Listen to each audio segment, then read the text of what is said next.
Viewer discretion is advised. Your fave will be criticized. All right, let me finish the sentence. Oh, Okay. beautiful go ahead. Spacious skies or amber waves of... Oh, finish the sentence in the sense of not you typing, you saying it. Sorry. Yeah. That's Jan. That's Chris. And welcome to CCTV, the nonstop pop show. And today we have a special episode because we are going to be discussing the top 5 worst performances of the national anthem. If you're wondering who we are, Chris and I have a huge range of experience in the music industry, from performing on stage to working at record labels, so we have a lot of insight into this crazy music industry. And we are now on Patreon. Yeah. So join the crew at patreon.com/cctvpops, where you can be with our fellow Patreon members, Lily, Lisette, and Emily, and also where you can catch a couple of reactions from today's episode. So welcome to our 4th of July special episode. And we usually don't do special episodes like this, but after watching a few Super Bowl halftime videos, my YouTube recommended some national anthem ones right after, and I was like, you know what? It would be fun to discuss the worst performances, right? But before we get into our list, we want to give a brief history and mention our favorite renditions of the Star-Spangled Banner. Yes, so on September 14th, 1814, Francis Scott Key penned a poem which was later set to music, and in 1931 became America's national anthem, the Star-Spangled Banner. So the poem was originally titled The Defense of Fort McHenry and was written after he witnessed the Maryland fort being bombarded by the British during the War of 1812. So the poem was set to the tune of a popular British song written by John Stafford Smith for the Anacreontic Society, which was a men's social club in London. And this song called to Anacreon in heaven. Am I saying that right? I don't know. I think you are. The Anacreontic song with various lyrics was already popular in the United States. So Key's version, which was renamed the Star-Spangled Banner, soon became a very well-known American patriotic song. And with a range of 19 semitones, it is known for being very difficult to sing. And although the poem actually has 4 stanzas, the only one that is sung is the first verse. And since its inception, the song has become very different. It is apparently now sung much slower and has a lot of melisma and frills added to it. And it was originally intended for a group of people to sing together, gather around and sing it together. Today, the Star-Spangled Banner has become a complete solo act and has been interpreted in countless ways. Some good and some bad. Wait, I'm ready for the dance version. Oh my... Oh, say candies. Don't totally lie. That would be absolutely hilarious. But speaking of fun and interesting performances, we do have a couple of good performances that we actually both cited the same ones. So I'm going to let you just kind of kick us off here with the good performances of the national anthem. Yes, I know you mentioned that a lot of people tend to sing it solo now, but yeah. I love groups, I love harmonies, so my favorite ones are ones sung by groups. And so for the most kind of classic version, where they stay very true to the melody, there aren't a lot of frills or anything at all added to it, I do have to shout out the Dixie Chicks at the 37th Super Bowl. It is so beautiful, super restrained. The harmonies are absolutely perfect. It sounds like a studio recording. Yes. I don't know how they did. I mean, maybe it actually was, right? Because some people actually do lip sync at the Super Bowl. But regardless, it was really, really good. Yeah, totally. So, I agree. Yeah. I agree. This performance is interesting because, I think a couple weeks later, one of the chicks is, the lead singer had mentioned something about, the war and her being adverse to it. And then just like that, they became pariahs. Yeah. Which is crazy because they did such a good job with this. And as you mentioned, another group that has sung the national anthem is Destiny's Child at the NBA All-Star Game in 2006. Talk about clean. Oh, it was so pretty. I was sitting there just this group is the best. Fifth Harmony could never. Yeah. Definitely, it is a lot in terms of how they reinterpret it. They really don't stay true to the melody at all for the most part. But the choices are really cool, and like they really took the opportunity to show off their Yeah. harmony ability, especially because Destiny's Child tends to lip sync their choruses and stuff, you know? So you don't actually get to hear the 3-part harmony that often. Right. So this is always a great example of how good they can be. So yes, but obviously the best national anthem is Whitney Houston. No one will ever beat that. No. Yeah, it deserves its like 500 million views or whatever on YouTube. It should be totally more. They released it as a single, even. Like, I mean, Mariah has done this, and I mean, no offense to Mariah, we love Mariah here, okay? But Whitney, she done smacked everyone out the park. She didn't do too much. She didn't do too little. It was just right. The live band and orchestra. Oh, she sounded amazing. She looked adorable too in her little jumpsuit too. She looked so cute.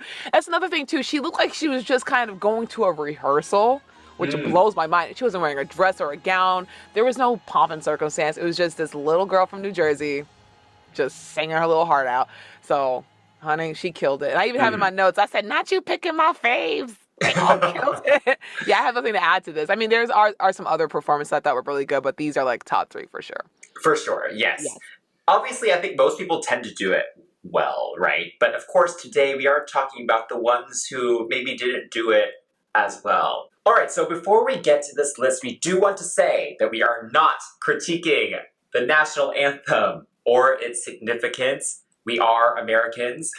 Right. We aren't doing any of that here. We're only here to give commentary on the vocalists featured on this list and some of the artistic choices that they made for these performances. All right, so the first one on our list, we have Christina Aguilera. So during her performance for Super Bowl 45, Miss Christina herself, instead of singing "Or the Ramparts We Watched Were So Gallantly Streaming," she sang "What So Proudly We Watched at the Twilight's Last Gleaming." Oh, yeah, I remember that one. So it's not just a word she got wrong, she actually got the whole phrase wrong. Yeah, that's like the first 4 bars of the song, for the first 4 verses of the song. Like, it's rough.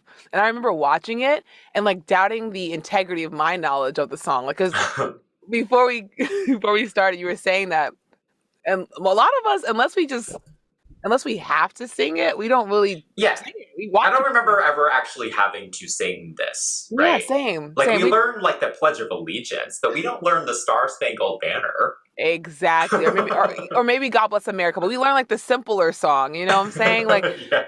We usually watch people sing it. So unfortunately, this was one of those moments, even though it's not terrible what she did, it's one of those moments in time where I think everyone thought, wait, is that those the lyrics? Her conviction definitely sold it, and then she started to kind of not over sing, but then she started to give her to kind of deflect and kind of distract people, because you hear the crowd kind of cheer for her and whatnot, so it's quite sweet. But yeah, she did it a cappella, which is tough to sing something a cappella. Yes. But also, there's nothing to distract anyone from your singing except your own voice. Yeah. I mean, I think not even taking into account the lyric mess up, because let's be real, it's a stressful situation. Yes. I personally think they should just put a teleprompter there, just in case, just in case. Yeah. But vocally, it's not her best performance either. It's a little pitchy. And like you said, obviously doing it a cappella is tough, but just some interesting choices of where she took it.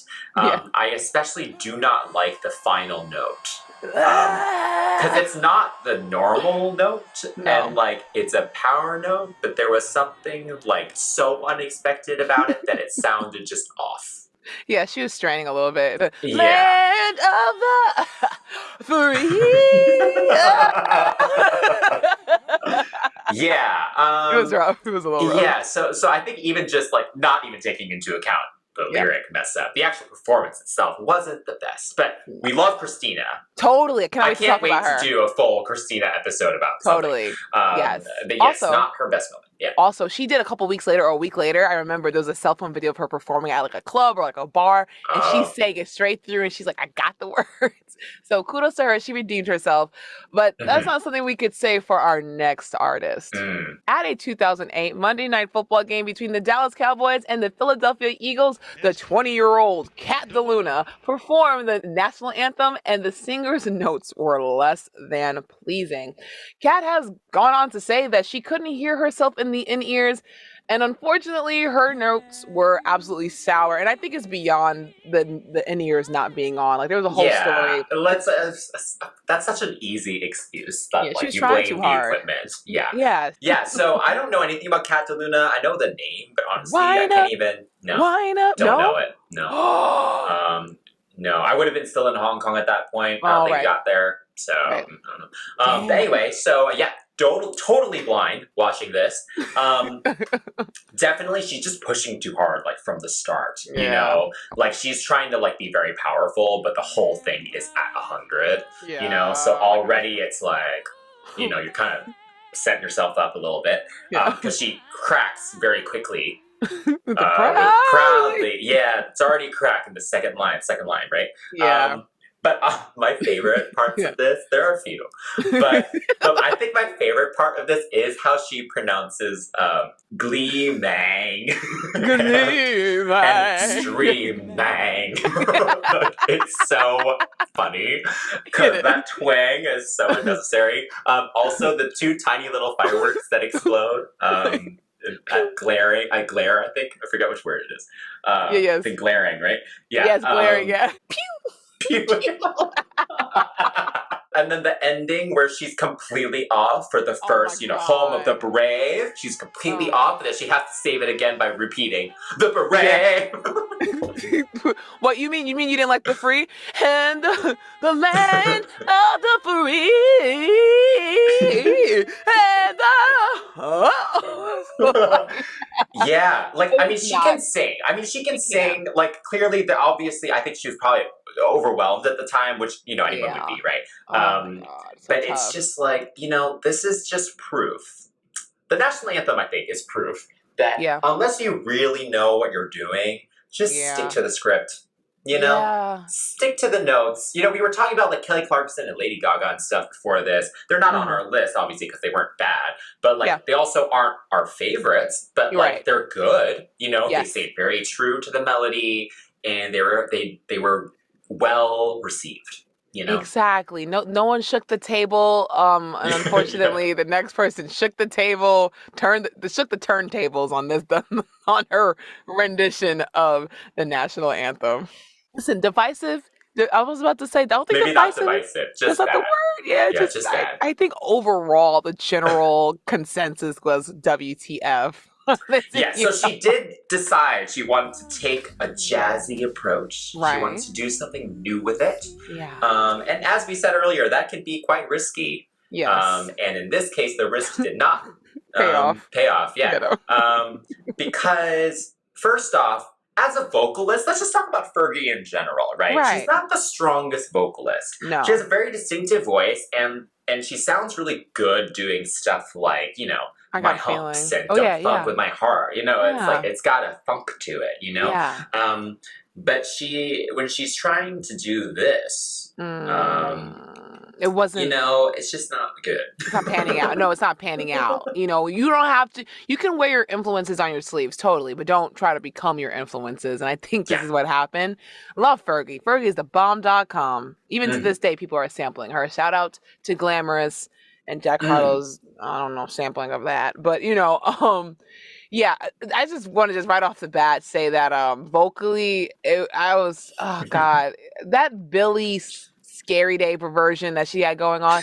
I was like, it's not a sexy song. Yeah. There's nothing sexy about the national anthem. Sultry. She made it sultry. Oh, excuse me, sultry.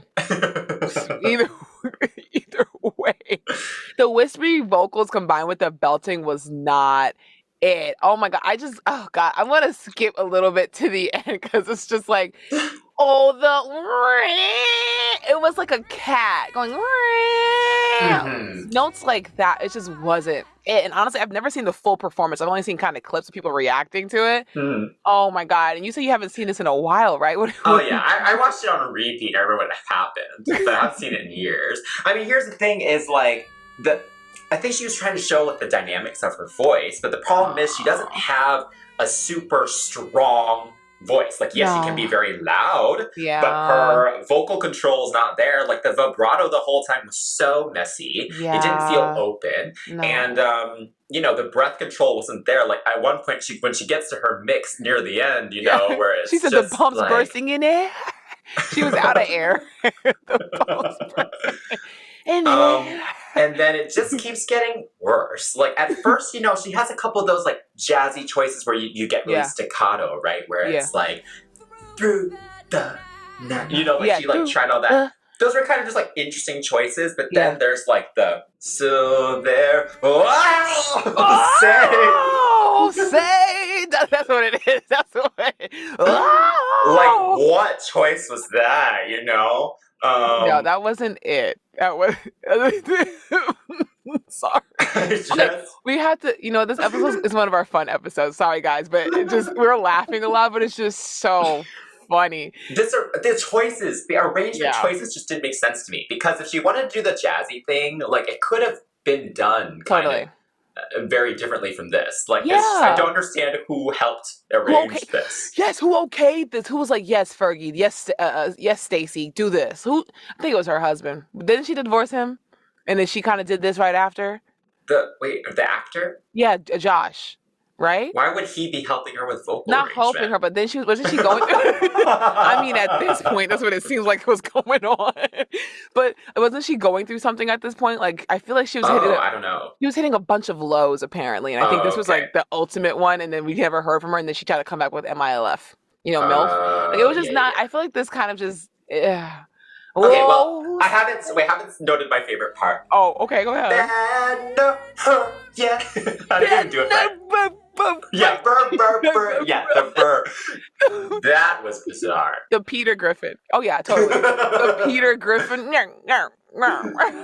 I guess she was trying to do like a Sammy Davis kind of impression. I don't know, but it just wasn't there. And I think that is the best part because even Draymond Green, when you see the camera on the basketball player, his mouth is just wide open. He's trying so hard not to laugh because it's the national anthem. It's meant to be very significant. It's patriotic, but someone singing it badly, how do you not laugh? Like, moments like that is just like. It also just felt so long. Oh my God. Like it just keeps going. It gets worse and worse. Oh my God, yes. And at the end, she goes, "Woo! Let's play some basketball." Like, what? Up next, we have Steven Tyler from Aerosmith. And at the 2001 Indy 500, the lead singer decided to change the lyrics at the very end from the home of the brave to the home of the Indianapolis 500, which is one of the many things very ick about this performance. So, Chris, you've never seen this before. No. Okay, so first off, I was kind of saying, okay, Steven Tyler's an amazing singer, first off. I wish I had the range to hit those notes. Yeah, it's insane. So he is definitely a great choice. I mean, like vocally, I would be like, oh, he's probably gonna kill it, right? Right. The problem was, well, first off, let's start from the beginning. Yeah. The little harmonica solo, like why? What was that? I don't know. I thought he was using it as a pitch pipe to find his pitch. Because I was like, okay, that makes sense. No. Because at first I was like, and then you hear a little bit of music in the beginning, so I'm thinking, okay, they're trying to, before he starts singing, because singing in a cappella, you start off okay, you might not catch it.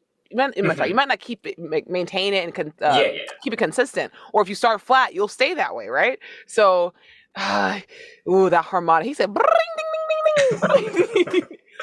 Yeah. And then the actual start. Okay, he did start very high, which he can hit the notes, so that's fine. But I think because he is a rock vocalist, the thing is there was no emotion in it, right? So then it's just him screaming. Yes. Oh, say, can you see? Yeah, like there's no vibrato.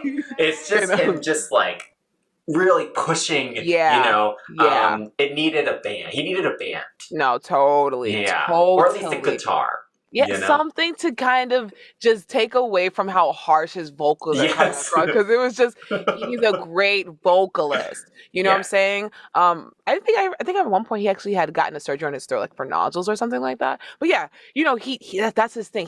He's a power ballad, power vocalist. We get that. But this song doesn't call for it. And then when he tried to go into this mixed blend screechy thing because he realized the song was getting too high for him, I was sent. He said, "The land of the free." He said, That was the best part.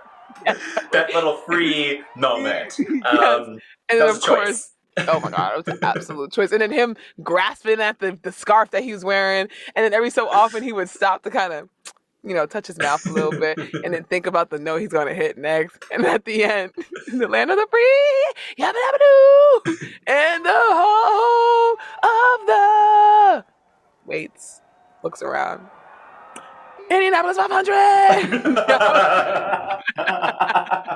The faces of the audience, absolute gold.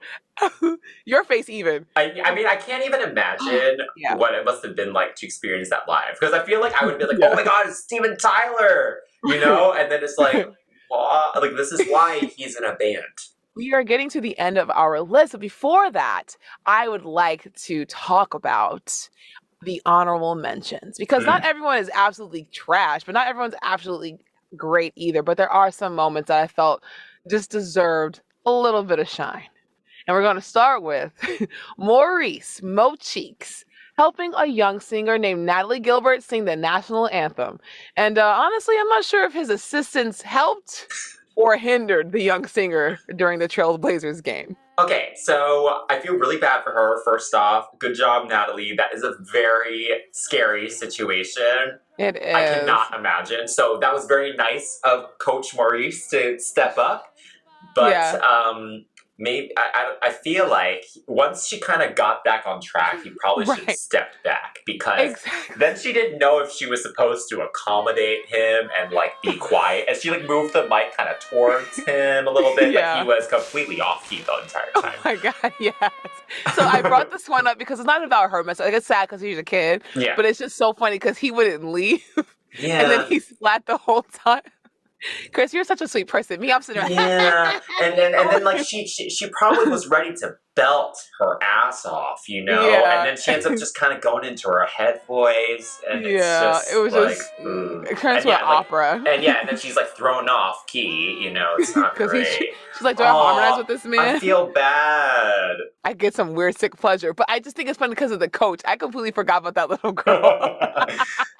Yeah, he was a good coach, right? He went and helped her out, but he probably should have left after she figured it out, or at least like stepped further away, Yes. It was heartwarming, but it's one of those things where it's just like he made it worse, and that's why I have it as an honorable mention. It's one of those things where it's like the situation isn't great, because if I was a kid that was performing, I'd be so embarrassed, I'd be so sad. But it's just this Mr. Cheeks, he was just up there. Budget it up. And again, this is why they should have a teleprompter, guys. Come on now. Just avoid this problem potentially happening. Let's just, Totally. And speaking of teleprompter, the next person I have on the honorable mentions is Michael Bolton. So in 2003, before the start of Game 4 of the American League Championship Series, the Grammy-winning singer Michael Bolton pauses during the national anthem after forgetting the words, and he takes a little look at his hand, not subtly at all, to double check the lyrics. And then it proceeds to a lot of booing, naturally. So this one isn't as bad as the other ones, right? I mean, it's annoying because there's a lot of reverb. Like, there's so much reverb. We know Michael can sing. Like, why do we have reverb on this man's voice? He's amazing. Like, what's happening? Well, I don't think it was reverb, right? Because I think we could hear, like, his raw vocal, and then because the mic was coming through, and then the feedback from the stadium was all coming in. Yes. Okay. Right. So maybe it wasn't an effect completely, but boy, oh boy, that was already a cluster duck. I'll say that, right? Yeah. And then I'm watching like, okay, he can really sing. And all of a sudden you see him kind of look at his hand. That is by far a testament to what you're saying about having a teleprompter. Mhm. And granted, like I said, it's not one of the worst performances. It's not terrible, but that moment there is just so funny to me. And I was like, oh, we have to put this on this list. I don't think I've ever seen that actually happen before. Like, I just love how not subtle it is. Like, he couldn't think of another way, you know? Like, maybe just to post it on the floor or something, because then you can just look down emotionally or something, yes. you know? I feel like there's subtler ways. Or like open your hands out and kind of sing and look at the same time, Yeah. very, you know, it's just, and the fact that he pointed at his head, like very just, you know, like you know, like he looked at his hand and then pointed at his head, like, you know I did that. And that's what makes it even worse. I mean, Michael Bolton has nothing to prove. He doesn't give a crap about all the booing, I'm sure. No, not at all. I have to say he's a very handsome man. Just want to kind of get that out the way. Speaking of foxes, we're going to talk about Alicia Keys, who looked like an absolute fox during her national anthem performance, but sounded like complete opposite.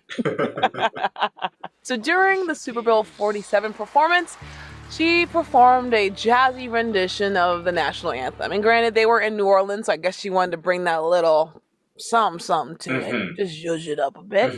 But unfortunately, the zhuzh wasn't zhuzhing the way it should have been zhuzhing, you know? It was a little drawn out, like the fact that she... slow. And toward the end of the song, it seemed to get a lot higher and almost too high for Alicia. When I showed you this, I was like, okay, it's interesting because she's sitting by the piano and she still manages to get a little flat. Yeah. Which bothers me a little bit because she is a very talented pianist. So it just confuses me as to why she got flat. Granted, I've been flat a lot of times. But I don't have in-ears. I don't have anything that's like readily there to help me pinpoint it's right there. There's not really much of a, you know. And toward the end, I think the end is what makes it not great. Because this music starts swelling and then there's supposed to be some type of like energy behind it and it still just drags on. Like just, and the rocket red glare. She had to push. Meanwhile, ding, ding, like the piano choice during that part was bizarre.